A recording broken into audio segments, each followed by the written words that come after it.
Now, Fox 13 meteorologist Valerie Mills with your Sky Tower radar forecast.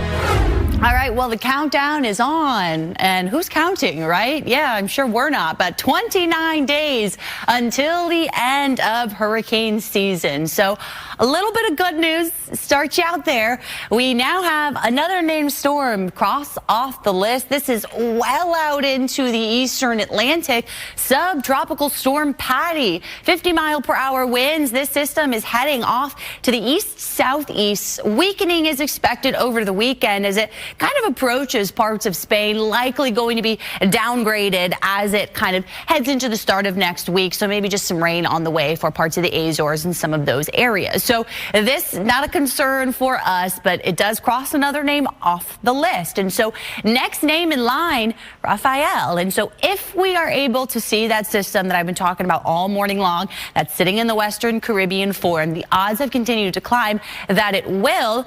That is likely the name that it will take. And it's interesting because we've got this other little area here just to the north of the Caribbean islands, a very low chance of development, but these two systems are going to start to interact with each other the next couple of days. So there's our two spots that we're seeing here, and they're in very favorable areas for development. They've got some warm water to tap into, not too much wind shear, and as we kind of head into the Sunday, Monday time frame, these two systems likely kind of merge together. The moisture around these two weak areas of low pressure likely combine into one area of low pressure that then continues on that kind of west-northwest path. And so very moisture rich in this environment in the Caribbean, but then we got some drier air. We've got some things that are going to start to interact with the system once it moves into the Gulf of Mexico, things that are likely going to limit development. So there's the bit of good news there. So this is generally the area of low pressure. Then once we're kind of by Cuba, we're likely talking about one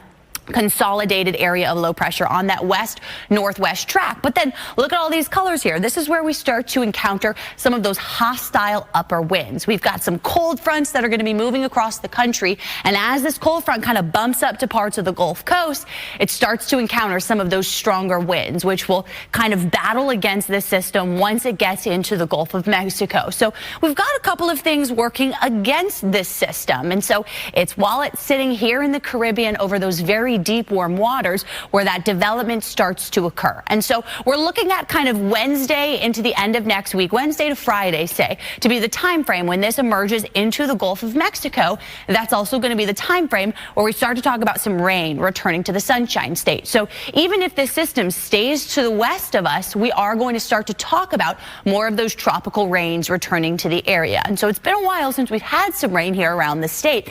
That is going to start to ramp back up come the middle of next week. And so we've got several models here that we're looking at, and there's kind of a range of solutions that can occur at this point. We've seen some taking it up into the Panhandle, others well off to Texas. And so there's a couple of those environmental factors that are going to be steering this system. And so it just kind of depends on the timing of it, where we get that dip in the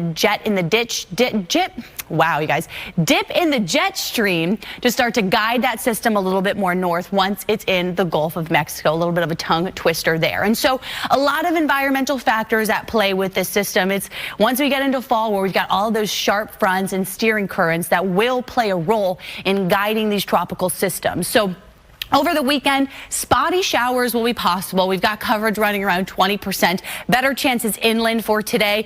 Few showers expected Sunday, Monday, but then come Tuesday, Wednesday, and beyond, that's when we start to talk about that rain returning to the forecast. So for today, many of us, mostly sunny. We're not going to talk about too much in the way of any significant rain. We will see some of those showers head into some of our interior counties into the evening hours. So overall for today, another round of those mid-80s all across the area. So we're going to be a little bit warmer than seasonal averages. Some clouds building in for the afternoon, evening. Otherwise, really nice day out there for you. East winds on the water, 10 to 15 knots. Seas around 2 feet. Nice for the boaters. Moderate chop on our bay and inland waters with our high tide here coming up 4:38 this evening. So lows tonight, another round. We're close to the water. We're only going to dip down to the low and mid 70s. So that's going to make for another mild start to our Sunday.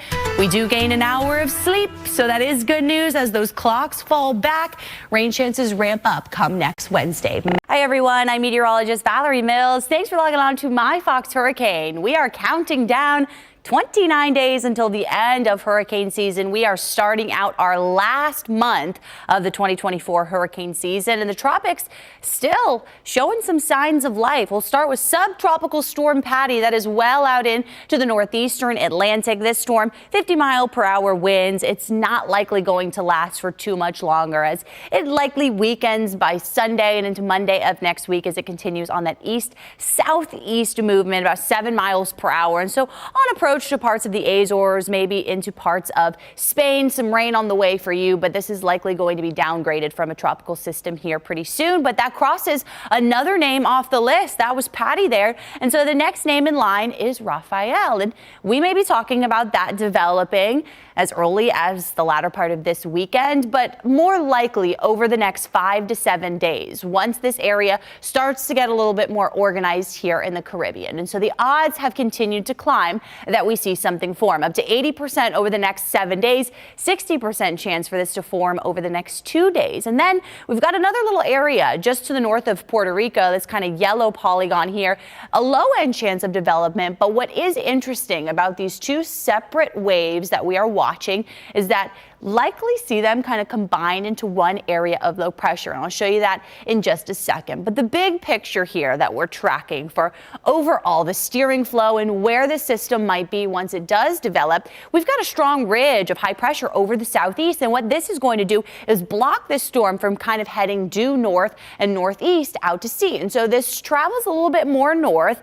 Any development is going to be slow. And then it gets caught up in this strong westerly wind pattern. And so that's when we start to see it traveling towards the west-northwest. As that ridge starts to shift a little bit more east into the Atlantic, then we track this dip in the jet stream. That's what's going to start to pull this system north once it gets into the Gulf of Mexico. So really what's going to be key is when the system develops, where are these two main surface features going to be? Because that is going to be what's going to guide this storm. And so a little bit of good news is that once this system emerges into the Gulf of Mexico, it starts to encounter some drier air, some cooler waters, and some wind shear. I'll show you that in just a second. But all of those factors will be kind of working against this system. So remember how I mentioned we've got those two waves? They're likely to kind of combine into one area of low pressure somewhere in the vicinity of Cuba. And you can see that there on this map. It takes it into one area of low pressure as it brings it into the Gulf of Mexico. And so a lot of models have continued to kind of be all over the place. And that's because we haven't seen something form just yet.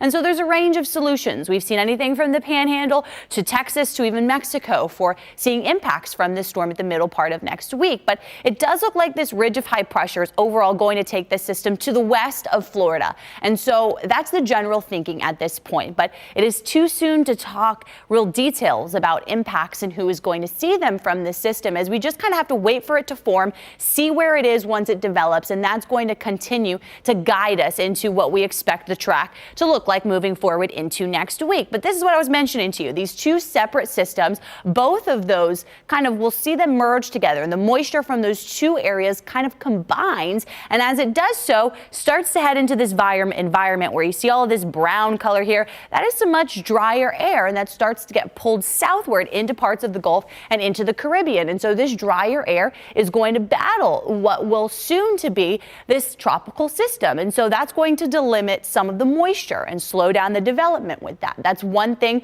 that's going to be kind of a battle for this potential storm as it starts to strengthen. The other thing is it's in this pocket here in the Caribbean where we still have very deep oceanic heat content. That's where you have those very deep warm waters. But notice we get into the Gulf of Mexico and all of that in that blue color. That's showing very low heat potential, much less heat compared to what we had in the Gulf during August and September. And so now that we're into November, not only do we have those cooler water temperatures, that's going to work against the storm, but we also have these false systems swinging through. And so we are going to be tracking that cold front. I mentioned the dip in the jet stream. And so this cold front, as it kind of bumps up along the Gulf Coast as well, is going to bring some stronger wind shear. And so those hostile upper winds are something that the storm is going to start to encounter as it moves out of the Caribbean and in the Gulf of Mexico. So there are a lot of environmental factors working against this system. But what happens regardless of development,